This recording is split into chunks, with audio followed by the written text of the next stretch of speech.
નામ કોઈ યાદ છે? આનું ગુજરાતી શું થાય? આનું ગુજરાતી શું થાય? કોને યાદ છે? સર હનુમાન.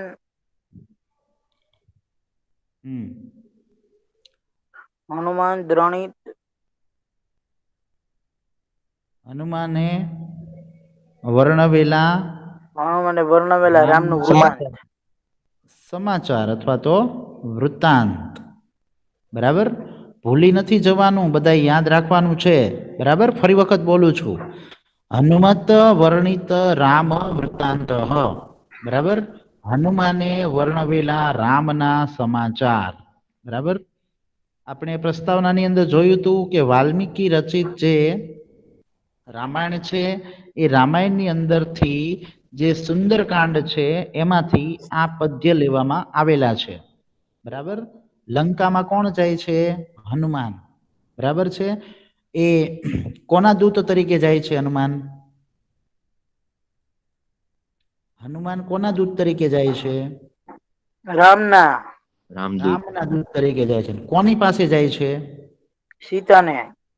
સીતાની પાસે જાય છે. સીતાની પિતાના. પાસે જાય છે અને એ સીતાને એના ઉપર વિશ્વાસ બેસે, હનુમાન ઉપર, એટલા માટે થઈ અને હનુમાન જે છે એ સીતાને શું આપે છે? તો કે બેટી. વીંટી આપે છે. બરાબર, બેટી. તો આ ઘટના આપણે જોઈ હતી અને આ દ્રશ્ય પણ આપણે જોયું હતું કે આ હનુમાન છે એ રામની વીંટી સીતાને આપે છે. બરાબર, કે જેથી કરી અને સીતાને વિશ્વાસ બેસે કે હનુમાન જે છે એને રામે જ મોકલેલા છે. બરાબર, તો આપણે પહેલા શ્લોકની અંદર આપણે એ જોયું હતું કે દશરથ રાજાના ગુણો.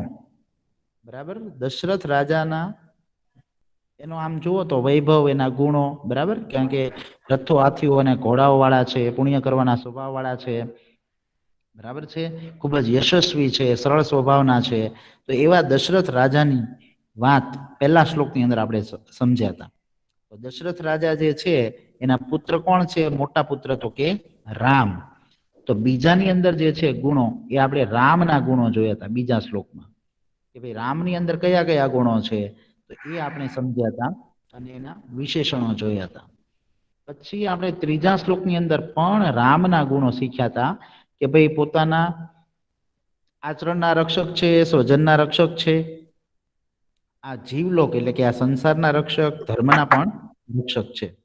તો એ આપણે ત્રીજાની અંદર સમજી ગયા.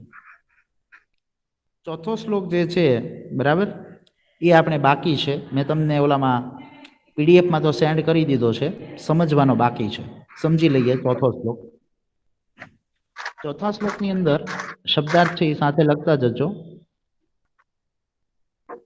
જુઓ, એમાં એક જ મિનિટ. ચોથા શ્લોકની અંદર એક ઘટના આવે છે કે ભાઈ રામ જે છે ને એને વનવાસ એના પિતાના કહેવાથી એ વનમાં જતા રહ્યા હતા. બરાબર ને, તો ઈ વર્ણન જે છે એ ચોથા શ્લોકની અંદર આપેલું છે. બરાબર,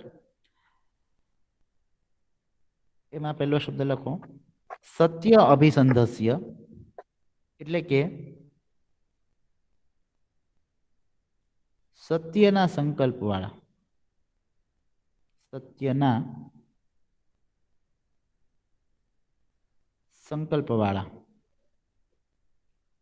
બરાબર, સત્ય અભિસંધસ્ય એટલે જે હંમેશા સત્ય બોલનાર હોય છે, કે સત્યનું આચરણ કરે છે, સત્ય જ બોલે છે, એવા એમ સત્યના સંકલ્પ વાળા. બરાબર,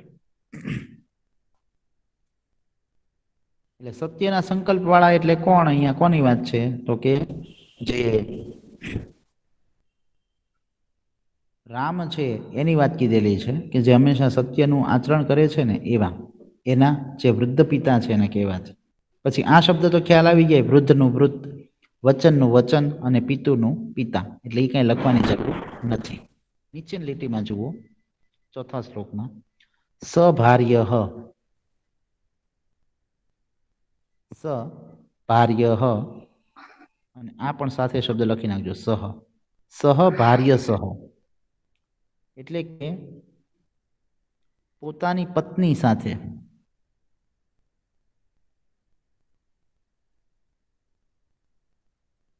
બરાબર, પોતાની પત્ની સાથે, એની પત્ની એટલે સીતા, બરાબર છે, પોતાની પત્ની સાથે એટલે કે સીતા. પછીનો શબ્દ છે ભ્રાત્રા. ભ્રાત્રા એટલે કે ભાઈ, બરાબર. એનો ભાઈ જે છે એ કોણ છે તો કે લક્ષ્મણ. રામનો ભાઈ જે છે એ કોણ છે તો કે લક્ષ્મણ.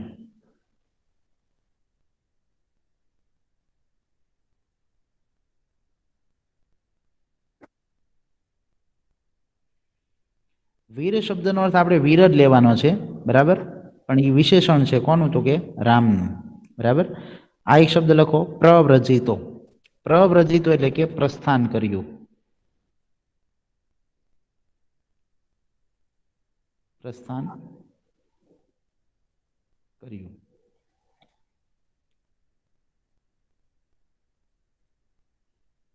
વનમાં પ્રસ્થાન કર્યું અથવા વનમાં ગયા, બરાબર, બે શબ્દ વાપરી શકો, બરાબર. ચાલો જુઓ ભાષાંતર, એકદમ સહેલું છે. અહીંયા જે છે ને હવે ઘટનાક્રમ આગળ આગળ વધતો જશે. વનમાં ગયા પછી એમની સાથે કઈ કઈ ઘટના બની એ જોજો. ઉપર આપણે ખાલી ગુણો જોયા હતા, હવે ઘટના સળંગ આવશે, બરાબર. જો શું કર્યું, તસ્ય એટલે કે તે, સત્ય અભિસંદસ્ય એટલે સત્યના સંકલ્પ વાળા, એના વૃદ્ધસ્ય પિતુહુ એટલે કે વૃદ્ધ પિતા. એના વૃદ્ધ પિતા કોણ હતા રામના? કોણ હતા?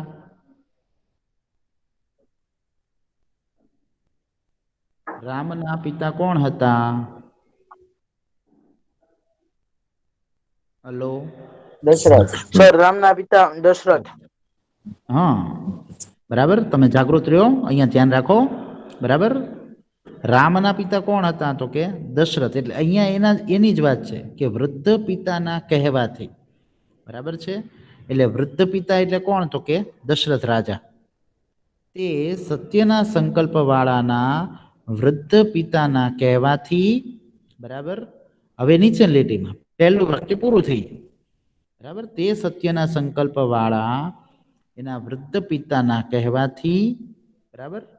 પહેલું વાક્ય પૂરું. બીજું વાક્ય જોઈએ. વિરહ. વિરહ એટલે કે વીર, બરાબર. વીર એટલે કે રામ, બરાબર. વીર પછી અહીંયા લેવાનું ભાર્ય સહ એટલે કે પોતાની પત્નીની સાથે, એટલે પોતાની પત્ની એટલે કે સીતાની સાથે. ચ એટલે અને, ભાઈ. ભ્રાત્રા એટલે કે ભાઈ. ભાઈ એટલે લક્ષ્મણ સાથે. વનમાં પ્રવ્રજિતો, વનમાં પ્રસ્થાન કર્યું. વનમ એટલે વન, જંગલ, અને પ્રવ્રજિતો એટલે કે પ્રસ્થાન કર્યું, બરાબર. ત્યાં શ્લોક પૂરો થઈ જાય, બરાબર છે. ખાલી એટલું જ લેવાનું કે તે સત્યના સંકલ્પ વાળા વૃદ્ધ પિતાના કહેવાથી તે વીરે એટલે કે રામે પોતાની પત્ની સાથે અને ભાઈ લક્ષ્મણ સાથે વનમાં પ્રસ્થાન કર્યું. ઓકે, એકદમ સહેલો શ્લોક છે. પહેલા શ્લોકમાં વૃદ્ધ પિતાના કહેવાથી અને પત્ની અને ભાઈ સાથે વનમાં પ્રસ્થાન કર્યું, બસ એટલું જ લેવાનું છે. ઓકે, ચાલો એમાં ન સમજાણું હોય તો પૂછો ચોથા શ્લોકમાં.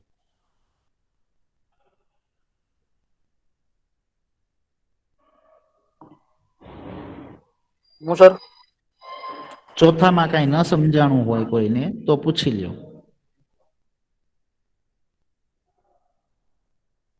શું બોલો એકવાર ભાષણ?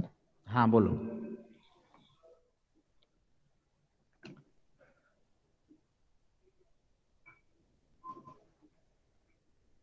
તેમના સત્યના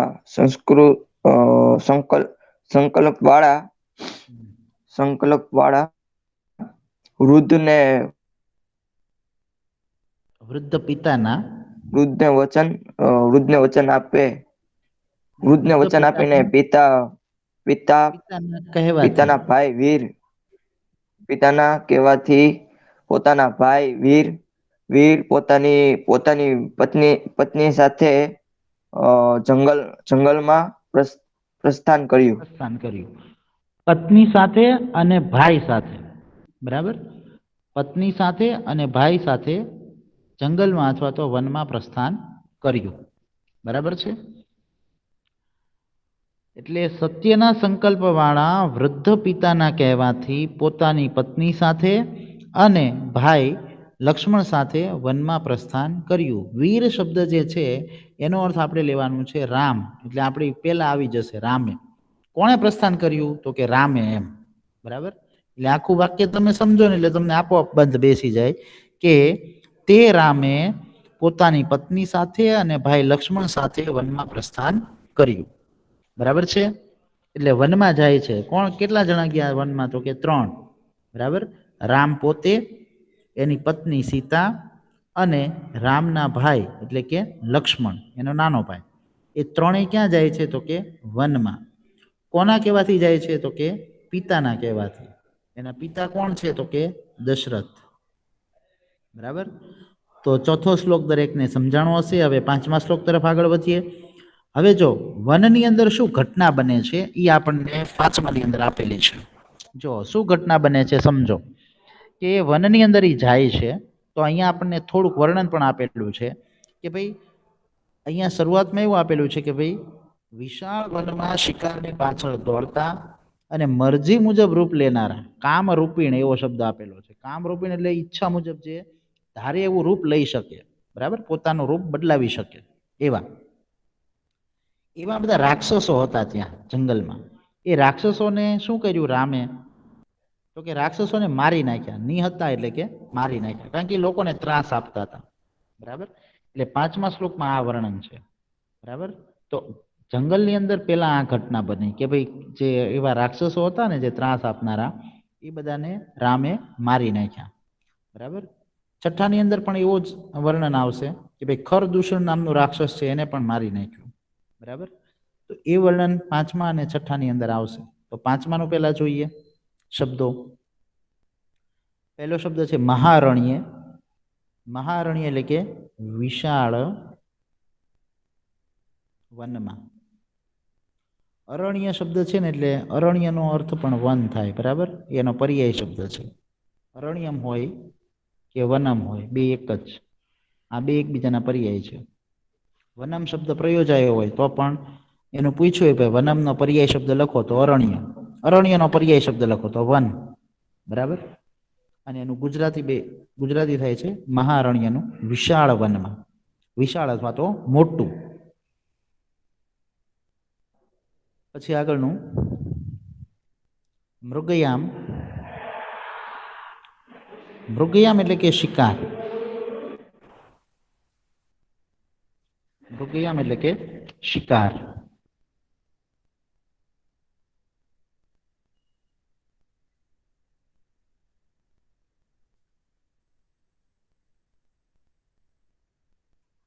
પરિધાવતા. પરિધાવતા એટલે કે પાછળ દોડતા. પરિધાવતા શબ્દનો અર્થ થાય છે પાછળ દોડતા.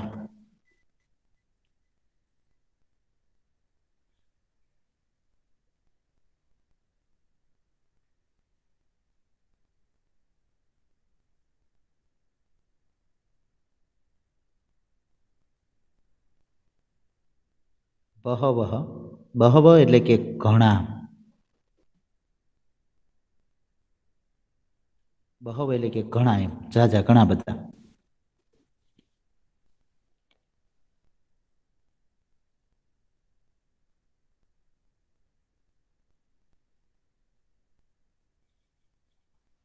પછીનો શબ્દ છે કામરૂપિણ. કામરૂપિણ એટલે કે પોતાની મરજી મુજબ અથવા તો ઈચ્છા મુજબ, પોતાની મરજી મુજબ રૂપ લેનારા. રૂપ લેનારા. પોતાની મરજી મુજબ જે રૂપ ધારણ કરી શકે ને એવા એવા રાક્ષસો હતા કે જે ઈચ્છા મુજબનું રૂપ ઈ લેતા અને લોકોને છેતરી અને પછી એને મારી નાખતા અથવા તો ત્રાસ આપતા. બરાબર છે? તો મરજી મુજબ રૂપ લેનારા. બરાબર? એક શબ્દ લખો, શુરા. શુરા એટલે કે શૂરવીર. શુરા શબ્દનો અર્થ થાય છે શૂરવીર.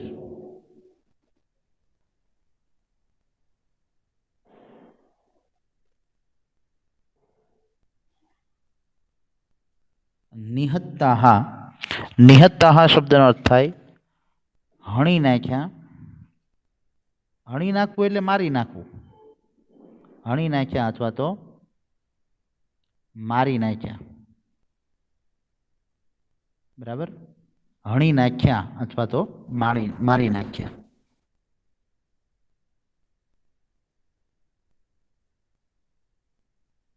ઓકે, હવે પાંચમાનું ભાષાંતર જુઓ.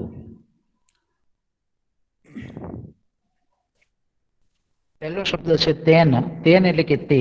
તે એટલે કોણ? તો કે અહીંયા રામની વાત છે. તેન એટલે કે તે. તે એટલે કોણ? તો કે રામ. તત્ર. તત્ર એટલે ત્યાં.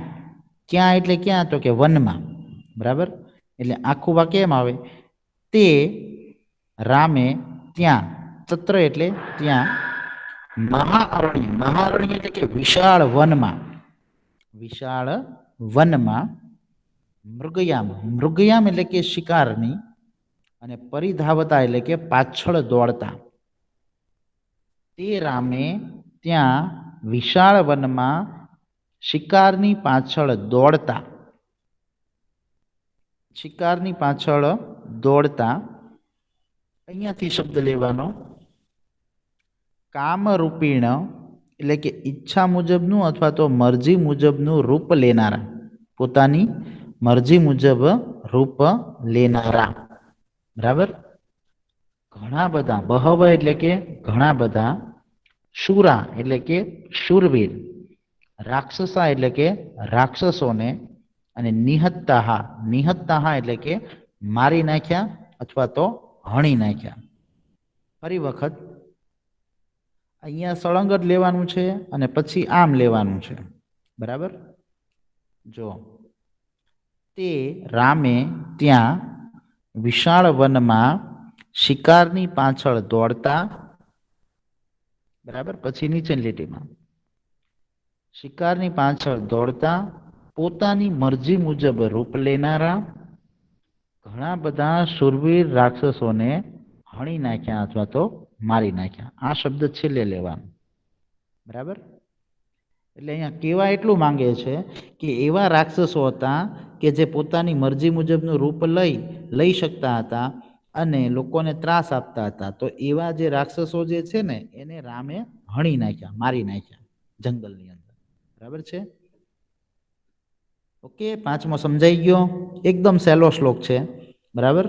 અહીંયા આપણને ખાલી એનું એક આપેલું છે કે ભાઈ રામ જે છે એણે વિશાળ વનની અંદર જે શિકારની પાછળ દોડતા હોય, ઈચ્છા મુજબનું રૂપ લેનારા હોય અને શૂરવીર હોય એવા ઘણા રાક્ષસોને મારી નાખ્યા. બસ એટલું જ વર્ણન છે એની અંદર. ઓકે, ચાલો, એમાં કોઈને ન સમજાણું હોય તો પૂછી લ્યો.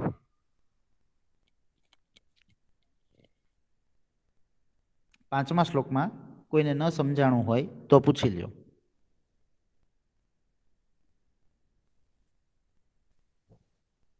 શબ્દ, ભાષાંતર, વાક્ય. બરાબર? સમજાઈ ગયું સર. સમજાઈ ગયું ને? ઓકે, સરસ. હા, વેરી ગુડ. સમજાઈ ગયું. તો પાંચમા શ્લોકની અંદર એ વર્ણન છે. હવે છઠ્ઠા શ્લોકની અંદર કઈ રીતે આવે છે સમજી લો. કે છઠ્ઠા શ્લોકની અંદર એવું કીધેલું છે, પછી ત્યાં છે ને જનસ્થાન નામનું જે સ્થળ છે એની વાત કીધેલી છે કે જનસ્થાન નામનું એક વન જ છે, જંગલ જ છે. એ જનસ્થાન નામના વનની અંદર શું થયું કે ભાઈ ખર દૂષણ નામના રાક્ષસને હણી નાખ્યા. ખર અને દૂષણ નામનો રાક્ષસ હતા. બે રાક્ષસ, ખર અને દૂષણ. એટલે રામે છે ને આ બે રાક્ષસને હણી નાખ્યા, મારી નાખ્યા. તો પછી એ શું થયું કે ભાઈ રાવણ છે ને એ ગુસ્સે ભરાણો. રાવણ જે છે એ ગુસ્સે થઈ ગયો. બરાબર, એને ઈર્ષ્યા થઈ, એને ગુસ્સો આવ્યો, એટલે એને શું કર્યું, તો અહીંયા આપણને આપેલું છે જાનકી અપયતા, એટલે એને સીતાનું અપહરણ કર્યું. બરાબર, રામે ખરદૂષણને મારી નાખ્યા, એટલે રાવણ ગુસ્સે થયો. રાવણ ગુસ્સે થઈ અને સીતાનું અપહરણ કરે છે, જે રામની સાથે હોય છે એની પત્ની. બરાબર છે, તો એ વર્ણન આપણને અહીંયા 6થા શ્લોકમાં આપેલું છે. તો આ બીજી ઘટના જોઈ કે આ પહેલી ઘટના એની સાથે શું વનમાં બની, જો અહીંયાથી જોઈએ 4થા શ્લોકની અંદર શું ઘટના હતી કે ભાઈ વનમાં ગયા. કોણ કોણ વનમાં ગયું? વનમાં કોણ કોણ ગયું? રામ ને સીતા. રામ, સીતા અને અને ઓલા હનુમાન. નહીં, રામ, સીતા ભાદ્રા અને ભાઈ. ભાઈ કોણ છે એનો ભાઈ?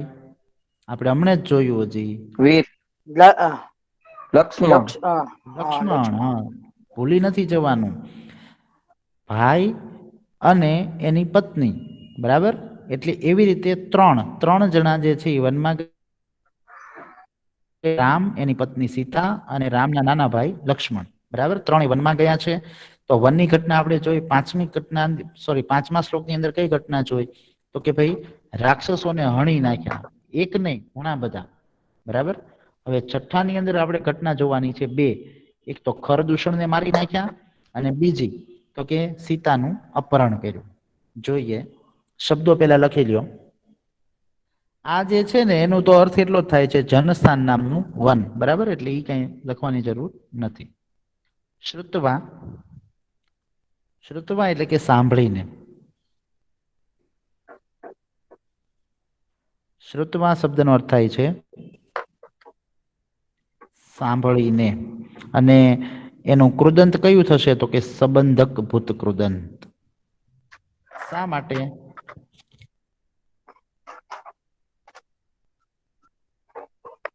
શા માટે સંબંધક થાય? કારણ કે એમાં ત્વા લાગેલો છે. બરાબર, શ્રુતવા, જુઓ ત્વા લાગેલો છે. ત્વા લાગેલું હોય એટલે સંબંધક ભૂત કૃદંત બને. બરાબર, માઇક કોઈકનું અંશે બંધ રાખજો. શ્રુતવા સંબંધક ભૂત કૃદંત. ઓકે, પછી આગળનો શબ્દ લખો. નિહત્તો શબ્દ આપણે ઉપર આવી ગયો. જો અહીંયા નિહત્તા, અહીંયા પણ નિહત્તા. બરાબર, તો નિહત્તા એટલે હણી નાખવું અથવા તો મારી નાખવું. એ લખવાની જરૂર નથી. બરાબર, હવે નીચેની લીટીમાં જુઓ.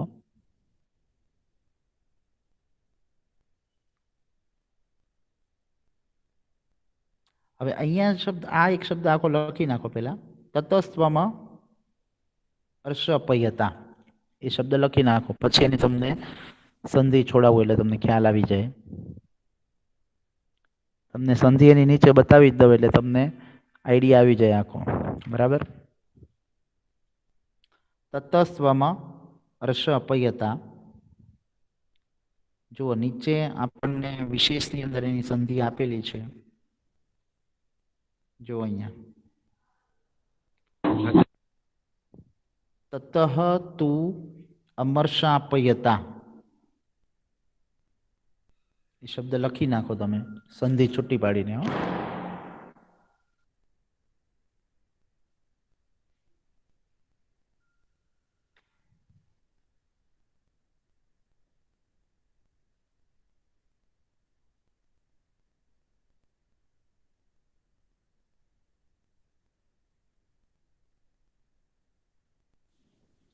ઓકે. હવે એનું ગુજરાતી જે છે એ તમે બાજુમાં લખી નાખો.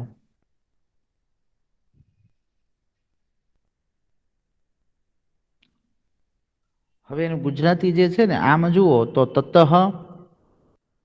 એવી રીતે આપણે શ્લોકની અંદર જઈએ.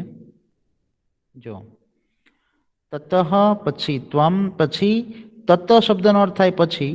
બરાબર, અને અમર્ષ અપયતા, અમર્ષ અપયતા શબ્દનો અર્થ થાય છે કે ઈર્ષ્યાથી અને ગુસ્સાથી.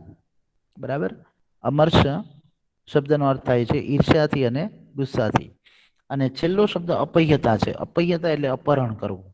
બરાબર, એનું અપહરણ કરી લેવું, એવો અર્થ થાય છે. તો તમે આખો શબ્દ લખી લખો. પછી હું લખું છું એટલે તમને ખ્યાલ આવે. પછી ઈર્ષ્યાથી અને ગુસ્સાથી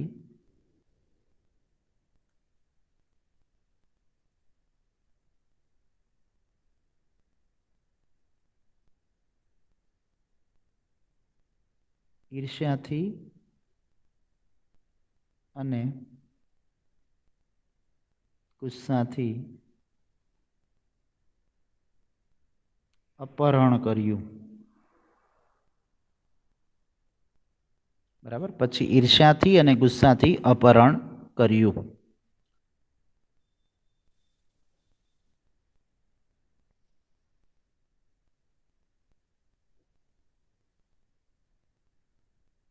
અહીંયા જુઓ, જાનકી, જાનકી શબ્દનો અર્થ થાય છે જનક પુત્રી સીતા. એટલે આમ જુઓ તો સીતાનું બીજું નામ જ છે જાનકી, એટલે તમે ખાલી સીતા પણ લખી શકો. બરાબર. અને એનો અર્થ થાય છે જનક પુત્રી, એટલે કે જનક રાજાની દીકરી. બરાબર ને. સીતાના પિતાનું નામ શું હતું? તો કે જનક, કે જનક રાજાની દીકરી એટલે સીતા. બરાબર. હવે જોઈએ એનું ભાષાંતર છઠ્ઠાનું. બરાબર સમજજો. જનસ્થાન નામના વનમાં થયેલા વધ વિશે આખે આખું લઈ લેવાનું સળંગ. ખાલી જનસ્થાન વધ એટલું જ આપેલું છે, પણ આપણે એમ લેવાનું જનસ્થાન નામના વનમાં થયેલા વધ વિશે. બરાબર. કારણ કે જનસ્થાન નામનું એક જે વન છે, જંગલ છે ને, ત્યાં વધ થયો. વધ એટલે કે મૃત્યુ પામવું. બરાબર ને. એની જે રામ જે છે એને મારી નાખ્યો. એ શ્રુતવા, શ્રુતવા એટલે સાંભળીને. બરાબર. નિહત્તૌ ખરદૂષણો. બરાબર. અને ખરદૂષણ નામના રાક્ષસોને હણી નાખ્યા છે. નિહત્તો એટલે કે હણી નાખ્યા છે અથવા તો મારી નાખ્યા છે. એટલે બે વાક્ય થઈ ગયા. પહેલું આટલું લેવાનું કે જનસ્થાન નામના વનમાં થયેલા વધ વિશે સાંભળીને, બરાબર, તે રામે ખરદૂષણ નામના રાક્ષસોને મારી નાખ્યા. અહીંયા ખરદૂષણ પછી રાક્ષસ ને એવું બધું શબ્દ નથી આપ્યો, પણ અહીંયા આપણી રીતે લઈ લેવાનું, કારણ કે ખરદૂષણ રાક્ષસ હતા. બરાબર. એટલે ખરદૂષણ નામના રાક્ષસોને નિહત્તો, નિહત્તો એટલે કે હણી નાખ્યા અથવા તો મારી નાખ્યા. ત્યાં પહેલું પૂરું. હવે બીજી લીટી. બીજી લીટીમાં એટલું લેવાનું કે પછી તતઃ એટલે કે પછી. બરાબર.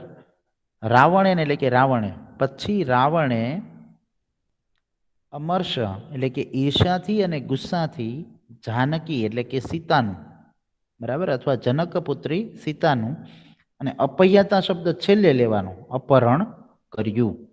બરાબર. પછી રાવણે ઈર્ષ્યાથી અને ગુસ્સાથી જનક પુત્રી સીતાનું અપહરણ કર્યું. બરાબર છે. ફરી વખત પહેલું વાક્ય, જનસ્થાન નામના વનમાં થયેલા વધ વિશે સાંભળીને, બરાબર, રામે ખર અને દૂષણ નામના રાક્ષસોને હણી નાખ્યા અથવા તો મારી નાખ્યા. પછી ઈર્ષ્યાથી અને ગુસ્સાથી રાવણે જનક પુત્રી સીતાનું અપહરણ કર્યું. બરાબર છે. એટલે રાવણ જે છે એને ગુસ્સો આવ્યો. બરાબર, કે ભાઈ રામે જે ખર અને દૂષણ નામના રાક્ષસોને હણી નાખ્યા, એટલે રાવણને ગુસ્સો આવ્યો. એટલે રાવણે શું કર્યું કે રામની જે પત્ની હતી, બરાબર ને, સીતા, એનું એને અપહરણ કરી લીધું. બરાબર. એવી ઘટના આની અંદર છે. સમજાણો છઠ્ઠો શ્લોક? ચાલો, એમાં હવે ન સમજાણું હોય તો પૂછી લ્યો. શ્લોક નંબર 6 માં. ચાલો, છઠ્ઠો શ્લોક કોણ રિપીટ કરશે? ભાષાંતર. અથવા ન સમજાણું હોય તો પૂછો. સર, હા બોલો. સાંભળીને પછી ક્યાંથી લેવું? ત્યાંથી લીટી જ લેવાની ને? હા, જનસ્થાન નામના વનમાં થયેલા વધ વિશે સાંભળીને, ત્યાં એ પેલું વાક્ય પૂરું થઈ ગયું. પછી એમ લેવાનું, રામે ખર દૂષણને હણી નાખ્યા. બરાબર. આટલું અહીંયાથી લેવાનું, ખર દૂષણ. અને નિહતો એટલે હણી નાખ્યા, ત્યાં વાક્ય પૂરું થઈ જાય. એટલે કોણે હણ્યા? રામની જ વાત ચાલે છે, એટલે આપણે શું લખવાનું? રામે ખર દૂષણને મારી નાખ્યા અથવા તો હણી નાખ્યા. અને નીચે પછી ક્યાંથી લેવાનું? અહીંયાથી પછી.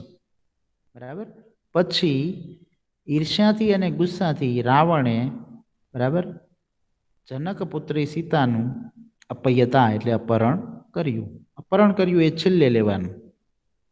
બરાબર, અહીંયા રાવણ શબ્દ તમે પહેલા લઈ લો તોય વાંધો નહીં, પછી રાવણે એમ લઈ લો તોય વાંધો નહીં, પછી ઈર્ષ્યાથી અને ગુસ્સે ભરાયેલા રાવણને એમ લ્યો તોય વાંધો નહીં. બરાબર, ઓકે. ચાલો, કોણ રિપીટ કરે છે? છઠ્ઠું.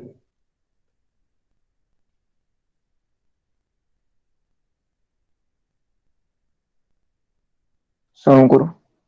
હા બોલો. જનસ્થાન નામના વધ એક સાંભળી વનમાં થયેલા વધ વિશે. વનમાં થયેલા વધ વિશે સાંભળીને ખરદૃષ્ટ સેનાનો બેનો દૂષણ નામના રાક્ષસને, ખર અને દૂષણ નામના રાક્ષસને પછી ઈર્ષ્યાથી અને ગુસ્સાથી અપહરણ કર્યું. તેમ ઓકે. રાવણે જનક પુત્રને હણી નાખ્યો. સીતાનું અપહરણ કર્યું. નહીં, જો એક મિનિટ. અહીંયા છે ને, આ વાક્ય પહેલા પૂરું કરવાનું. ખર દૂષણ ને, બરાબર, પછી વાક્ય અધૂરું નહીં રાખવાનું, વાક્ય પૂરું કરવાનું. હણી નાખ્યા અથવા તો મારી નાખ્યા. બબ્બે શબ્દ જોશો એટલે તમને ખ્યાલ આવી જશે. જનસ્થાન નામના વનમાં થયેલા વધ વિશે પહેલો શબ્દ થઈ ગયો. શ્રુતમાં એટલે કે સાંભળીને, બરાબર. ખર દૂષણને મારી નાખ્યા એટલે પહેલું વાક્ય ત્યાં પૂરું થઈ ગયું. બરાબર, પછી રાવણે ઈર્ષ્યાથી અને ગુસ્સાથી, પછી બે વખત નહીં આવે અપહરણ કર્યું, પણ જનક પુત્રી સીતાનું અપહરણ કર્યું એક જ વખત. બરાબર છે. પછી નીચે રાવણે મારી નાખ્યા એવો શબ્દ ક્યાંય નહીં આવે. રાવણે તો શું કર્યું છે? સીતાનું અપહરણ કર્યું છે. બરાબર, એટલે છેલ્લે વાક્યમાં એટલું જ આવશે. પછી ઈર્ષ્યાથી અને ગુસ્સાથી રાવણે જનક પુત્રી સીતાનું અપહરણ કર્યું. બસ એટલું જ. ઓકે, ચાલો, હજી કોણ વ્યવસ્થિત રિપીટ કરશે ફરી વખત? અથવા હજી ન સમજાણું હોય તો પૂછી લ્યો ક્યાંય. સર હું બોલું છું. હા બોલો. સર હું છે તત્વસ્વતમ. શું? હા, ઓકે. એ આપણે સંધિ છૂટી પડાવી ને. પછી ઈર્ષ્યાથી અને ગુસ્સાથી, નહીં અહીંયાથી સ્ટાર્ટ કરવાનું. હા, ઓકે. જનસ્થાનમાં સાંભળીને થયેલા વધ વિશે સાંભળીને તે પછી નિહોતા ખરદૂષણો. રામે ખર દૂષણને મારી નાખ્યા. અમે ખણ દૂષણને મારી નાખ્યા અને તે પછી એને સર બરાબર છે. એ પછી જાનકી અને તે પછી નહીં, પેલા અમર્ષ શબ્દ આવશે. આપણે શબ્દ લખાયો ઈર્ષ્યાથી અને ગુસ્સાથી.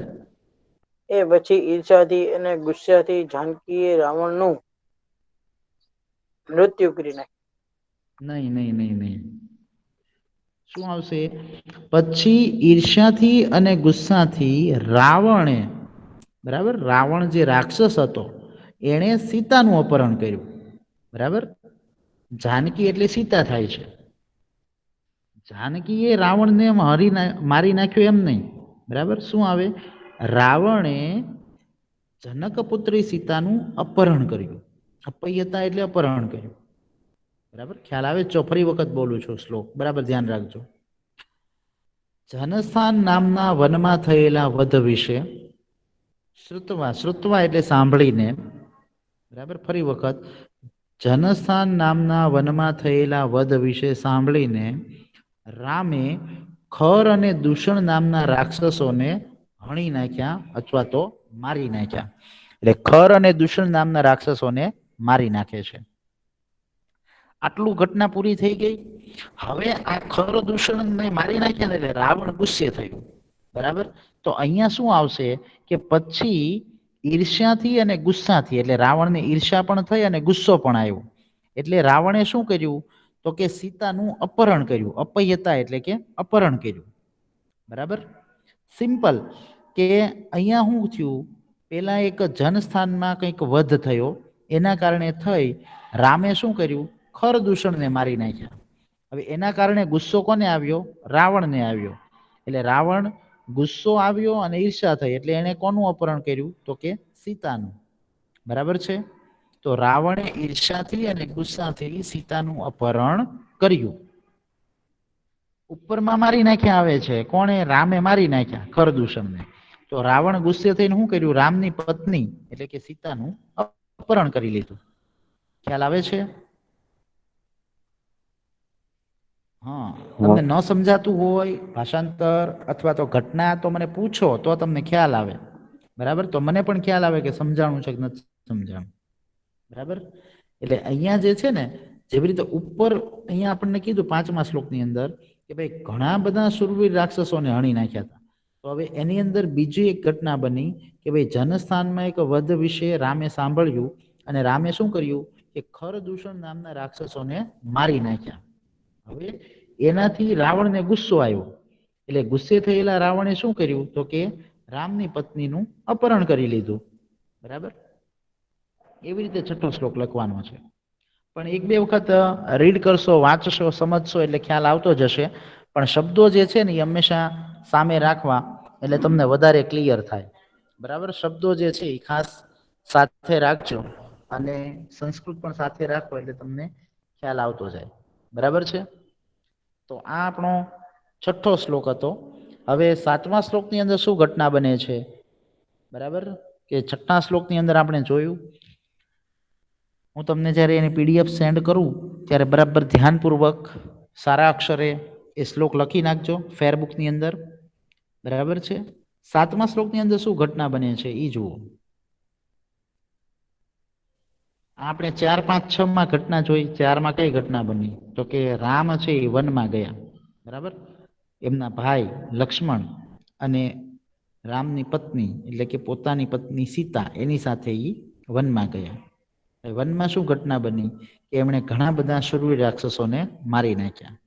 પછી 6થા શ્લોકમાં શું ઘટના છે કે ભાઈ ખર દૂષણને મારી નાખ્યા. એટલે રામે ખર દૂષણને માર્યા એટલે રાવણે શું કર્યું તો કે સીતાનું અપહરણ કર્યું. હવે 7ની અંદર કઈ ઘટના આવે છે જુઓ. રામ અહીંયા આપણને એવું શબ્દ આપેલો છે કે મૃગ રૂપે, મૃગ એટલે કે હરણનું રૂપ ધારણ કરીને. બરાબર. અને પછી રામને છેતર્યા. શું કર્યું હતું રાવણે કે ભાઈ એક હરણનું રૂપ ધારણ કરી અને રામને છેતરી લીધા. એટલે રામ છેતરાઈ ગયા. એટલે રામ જેવા એ હરણની પાછળ ગયા ને તો એવા દેવી સીતાને શોધતા હતા. રામ ભગવાન જે છે એ દેવી સીતાને શોધતા હતા. કારણ કે રામ જે છે ને એક છેતરાઈ ગયા રાવણ દ્વારા. રાવણે શું કર્યું હતું કે ભાઈ એક હરણનું રૂપ ધારણ કરી અને રામ અને સીતાને છેતરી લીધા. હવે રામ અને સીતા છેતરાઈ ગયા. રામ જેવા એ હરણને લેવા માટે ગયા તો શું થઈ ગયું, રાવણે સીતાનું અપહરણ કર્યું. બરાબર. અને એવી જે સીતા જે છે ને એને રામ શોધતા હતા. તો શોધતા હતા ત્યારે એને એક સુગ્રીવ નામનો મિત્ર મળે છે. સુગ્રીવ નામનો વાનર મિત્ર મળે છે. તો એ સુગ્રીવ નામની વાનર મિત્રની વાત પણ આની અંદર આવશે. બરાબર. એ 7મો અને 8મો હવે બધા શ્લોક એકબીજા સાથે કનેક્ટેડ હશે. 7મો જેવો પૂરો થશે, બરાબર ને, એ ભેગો 8મો ની પહેલી લાઈન એ 7માને પૂરી કરશે. પછી 9માની પહેલી લાઈન છે એ 8મા શ્લોકને પૂરી કરશે અને એવી રીતે 10માની પહેલી લાઈન 9મા શ્લોકને પૂરી કરશે. એવી રીતે આવશે હવે ઘટના. બરાબર. પણ એ 6થા શ્લોકથી આપણે 7મા શ્લોકથી આપણે આવતા લેક્ચરમાં જોશું. બરાબર. એટલે આવતીકાલે જ્યારે આપણો નેક્સ્ટ લેક્ચર હોય ત્યારે. બરાબર, તો 7 થી 11 શ્લોક આપણે હજી સમજવા